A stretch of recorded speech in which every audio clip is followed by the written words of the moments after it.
సుమన్ టీవీలో మీ personal and business promotions కోసం కింది నెంబర్కి కాంటాక్ట్ చేయండి.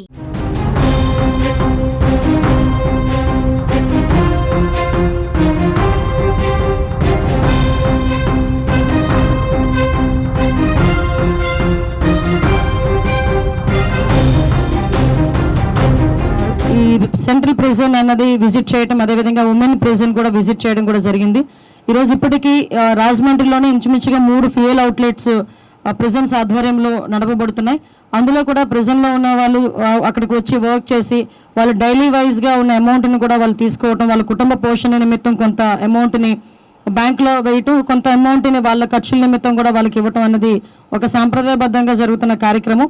వీళ్ళ భాగంగానే వీళ్ళందరికీ కూడా రేపు పొద్దున్న వాళ్ళ జైలు నుంచి మళ్ళీ బయటకు వచ్చిన తర్వాత వాళ్ళ జీవన విధానం సాఫీగా సాగటానికి, మళ్ళా నేర ప్రవృత్తి వైపు తిరిగి చూడకుండా ఉండటానికి, ఒక సమాయత్తం చేయటానికి ఈ జైలు శాఖ అనేది జైలులో ఉన్న ఖైదీల విషయంలో చాలా హ్యుమానిటీ బేసిస్ మీద వాళ్ళకి ఒక మంచి ప్రవర్తన కలిగించాలనే ఉద్దేశంతో చేస్తున్న మంచి మంచి కార్యక్రమాల్లో భాగంగానే ఈరోజు ఈ ఫ్యూయల్ అవుట్లెట్ కానీ ప్రిజన్ కేఫ్స్ కానీ ఇవన్నీ కూడా మనం పెట్టడం జరిగింది. వీటిలో భాగంగానే ప్రిజన్కి కూడా ఇక్కడ నుంచి ప్రిజన్ కేఫ్ నుంచి కొంత ఆదాయం కూడా ప్రిజన్స్ డెవలప్మెంట్కి కూడా మనం యూజ్ చేసుకోవడం జరుగుతుంది. టోటల్గా ఆంధ్రప్రదేశ్లో దగ్గర 16 సబ్ జైల్స్ ఉన్నాయి.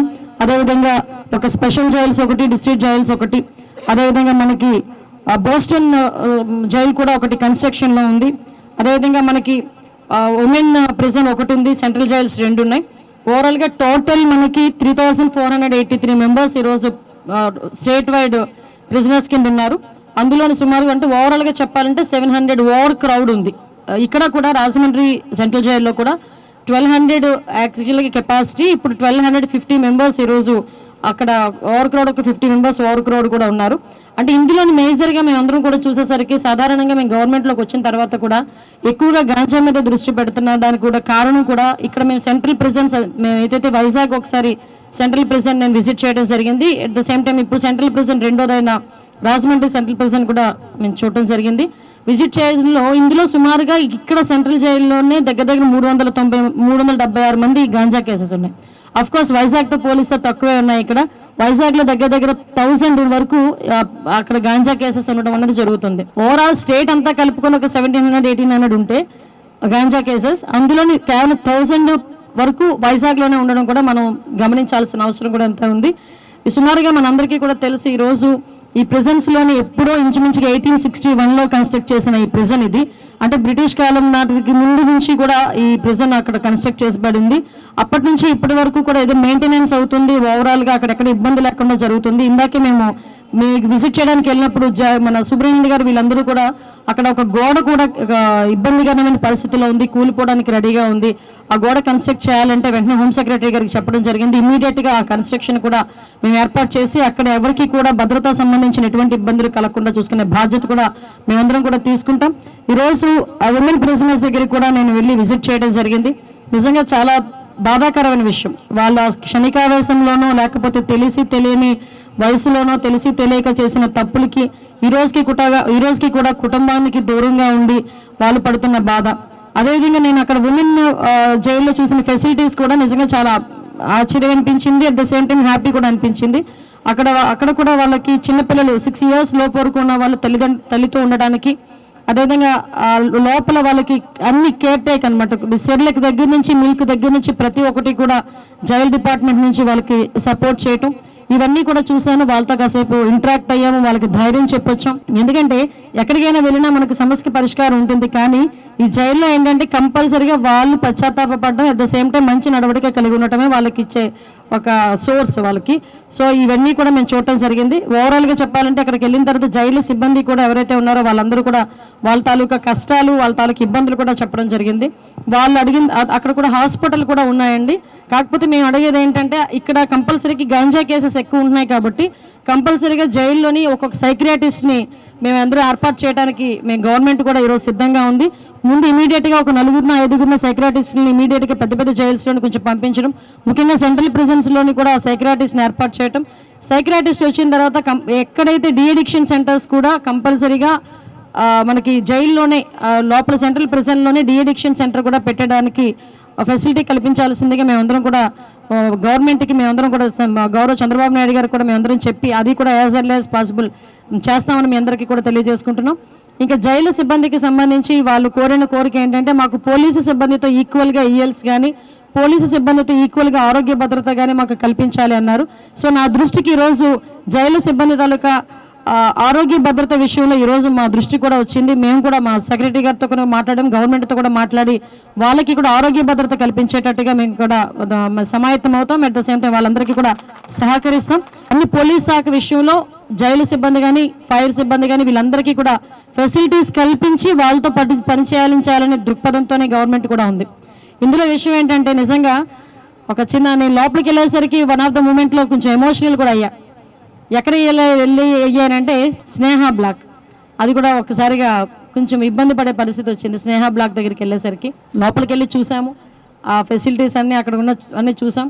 కాకపోతే 53 రోజులు మా నాయకుడు ఏ నేరము చేయకుండా 53 రోజులు ఆ స్నేహ బ్లాక్లో ఉండడం అన్నది నిజంగా ఆ సిచ్యువేషన్ చూసేసరికి నిజంగా మేమందరం కూడా చాలా ఎమోషనల్గా ఫీల్ అవ్వాల్సిన పరిస్థితి వచ్చింది. బట్ అదే అంటారు కదా, రోజులు అన్నీ ఒకలా ఉండవు. ఈరోజు అదే బ్లాక్ మేము కూడా విజిటర్స్ కింద వెళ్ళాం. అది బ్యూటీ ఆఫ్ డెమోక్రసీ. వాసు గారిని కూడా తీసుకెళ్ళి ఏ బ్లాక్లో పెట్టారు మమ్మల్ని? స్నేహ బ్లాక్ రూమ్ నెంబర్ 11లో పెట్టారు. ఆయన చూసుకున్నారనమాట, ఈ బ్లాక్లో నేను ఉన్నాను, నన్ను పెట్టారు ఈ బ్లాక్లో కూడా నాను. అంటే ఓవరాల్గా అయిపోయిందంటే బ్యూటీ ఆఫ్ డెమోక్రసీ అదే. సో ఈరోజు అదే జైలు దగ్గరికి విజిటర్గా మేము అక్కడికి వెళ్ళి చూసి వాళ్ళ పరిస్థితులు చూసుకొని వచ్చే పరిస్థితి వచ్చింది. కానీ ఒకటేంటంటే ఒకటే చెప్తాను, రాజకీయాల తర్వాత ఉన్నైనా మాట్లాడుకోవచ్చు, కానీ ఏ రోజు కూడా తప్పు చేయని వాడు అన్నది వాడు ఎవరు కూడా అందులోకి వెళ్ళే పరిస్థితి రాకూడదు. అదే మేము అందరం కూడా కోరుకుంటున్నాం. ఈరోజు జైలుకి సిబ్బందికి సంబంధించి ప్రతి ఒక్క ఫెసిలిటీస్ కల్పించడంలో కానీ అదేవిధంగా వాళ్ళకి జైల్లో సౌకర్యాలు కల్పించడంలో కానీ అన్ని కూడా ముందుంటాం. ఇంకొక విషయం చెప్పాలండి, లాస్ట్ టైం వైజాగ్ నేను సెంట్రల్ ప్రిజన్ విజిట్ చేసినప్పుడు ఇంచుమించుగా 11 నెలల వరకు ఫుడ్ బిల్స్ కూడా ఆ రోజుకి ఇవ్వలే. 11 నెలల ముందు నుంచి ఫుడ్ బిల్స్ కూడా ఇవ్వలే. రీసెంట్గా మా గవర్నమెంట్ వచ్చిన తర్వాత ఈ ఖైదీలకి సంబంధించిన ఫుడ్ బిల్స్ అన్నీ కూడా క్లియర్ చేసి ఈరోజు మొత్తం అంతా కూడా స్ట్రీమ్ లైన్లో పెట్టాల్సిన పరిస్థితి వచ్చింది. అన్నీ కూడా సర్దుబాటు చేసుకున్నాం, అన్నీ కూడా క్లియర్ కట్గా జరుగుతున్నాయి. యాక్చువల్గా లాస్ట్ 4 years నుంచి కూడా క్షమాభిక్ష అన్నది లేదు, పెట్టలేదు లాస్ట్ గవర్నమెంట్. ఎప్పుడైతే చంద్రబాబు నాయుడు గారు ఉండేటప్పుడు మాత్రమే ఈ క్షమాభిక్ష అనేది ఉండేది. ఇందాక నేను లోపలికి వెళ్తే ఒక అతను నాకు చెప్తున్నాడు, 23 సంవత్సరాల నుంచి నేను ఇక్కడే ఉండిపోయానని నాకు కాగితం కూడా ఇచ్చున్నాడు ఆయన. 23 సంవత్సరాల నుంచి నేను ఇక్కడే ఉన్నానండి, నాకు క్షమాభిక్ష రాలేదు, మీరు మాకు సపోర్ట్ చేయండి అని చెప్పి చాలామంది వచ్చి మాట్లాడడం జరిగింది. ఆల్రెడీ అందులో కొన్ని సెక్షన్స్ మార్చారు. దాని గురించి కూడా డిపార్ట్మెంట్ వైజ్గా మేమందరం కూడా ఒకసారి చర్చించి దాని మీద ఎటువంటి నిర్ణయం తీసుకొని యాజ్ ఎర్లీ యాజ్ పాసిబుల్ మళ్ళీ క్షమాభిక్ష అనేది తిరిగి లైమ్ లైట్లోకి తీసుకొచ్చే పరిస్థితి కనిపిస్తూ ఉందండి. అదేవిధంగా పెరోల్ విషయంలో కూడా ఒకసారి మేమందరం కూడా స్క్రూటనైజ్ చేయాలి. ఇందాకే డిపార్ట్మెంట్ వాళ్ళతో కూడా మేము మాట్లాడడం జరిగింది. పెరోల్కి సంబంధించి ఇంతకుముందు ఒక్కసారి కనుక షూరిటీ పెడితే వాళ్ళని కంటిన్యూ చేసేవారు, తర్వాత ఎన్నిసార్లు పెరోల్ మీద బయటికి వెళ్ళినా.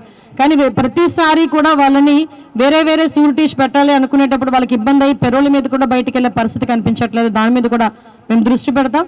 అదేవిధంగా మనందరికీ కూడా ఈరోజు అక్కడ వాళ్ళకి ఏదైతే ములాఖాత్స్ ఇవన్నీ కూడా ఎలా జరుగుతున్నాయంటే అంతా కూడా బాగానే జరుగుతున్నాయని క్లియర్గా చెప్పడం జరిగింది. ఓవరాల్గా చెప్పాలంటే జైళ్ళ సంరక్షణకి ఖైదీల వెల్ఫేర్ విషయంలోని అన్ని విషయాల్లోని గవర్నమెంట్ ముందుంటుందన్న సంగతి మీకు తెలియదు. August 17కి ఇంకా ఫైల్ రన్నింగ్లో ఉందండి.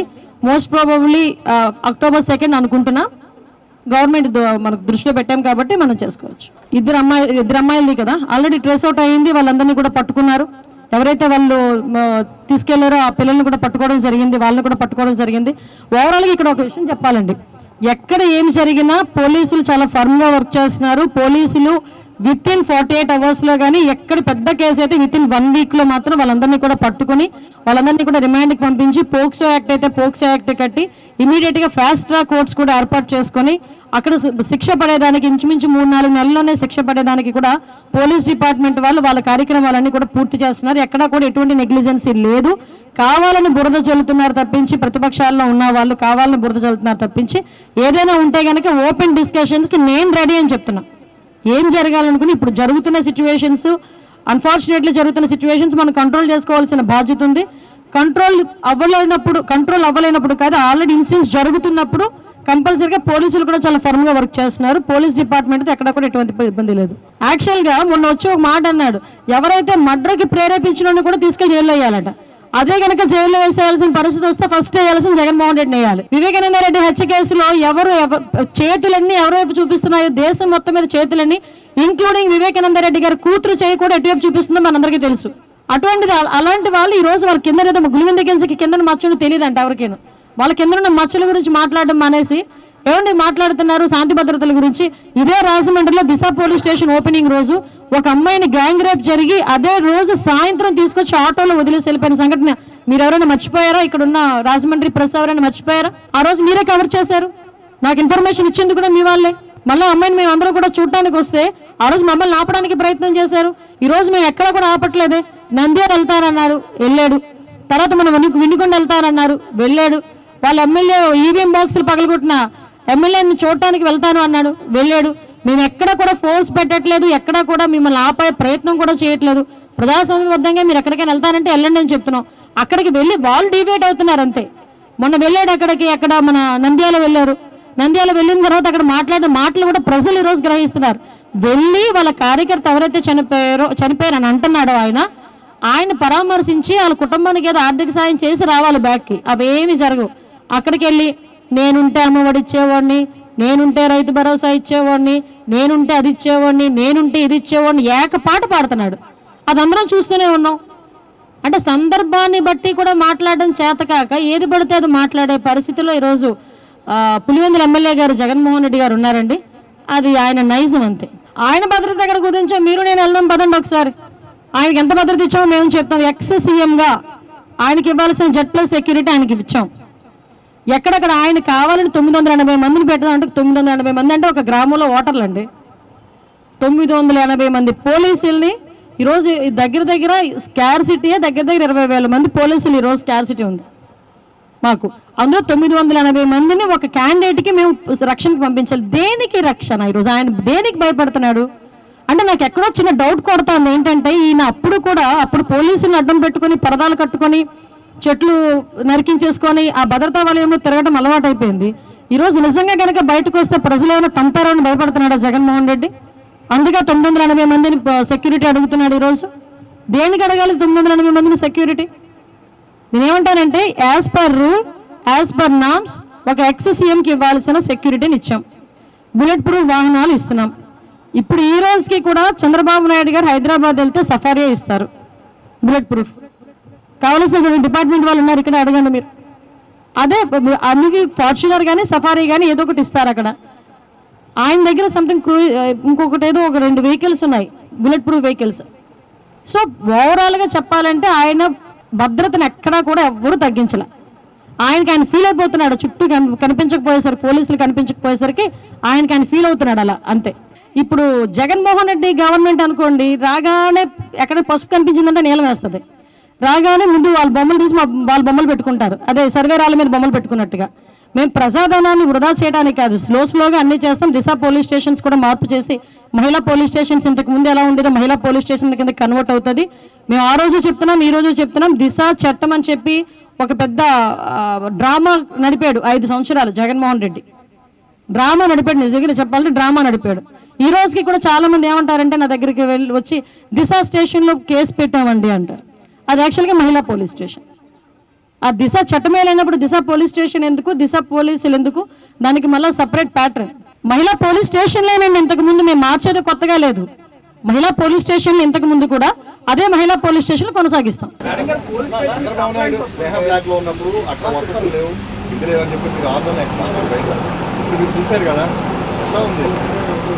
నిజంగా 53 రోజులు అలాంటి బ్లాక్లో ఆయన ఉన్నారంటేనే అదే ఎమోషనల్ అయ్యామండి. ఎందుకంటే అన్ని సంవత్సరాలు ముఖ్యమంత్రి చేసి ఒక విజన్ ఉన్న నాయకుడు, ప్రపంచంలోనే గుర్తింపు పొందిన నాయకుడు, అటువంటి నాయకుడిని ఏ తప్పు చేయకుండా అబాండాలేసి 53 రోజులు ఆయన్ని ఇంతకు చెప్పాలంటే ఒక మానసికంగా కృంగదీసేటట్టుగా వాళ్ళు ప్రవర్తించిన తీరు నిజంగా ఏదంటారు కదా, వస్తుంది మాకు ఒక రోజు వస్తుంది.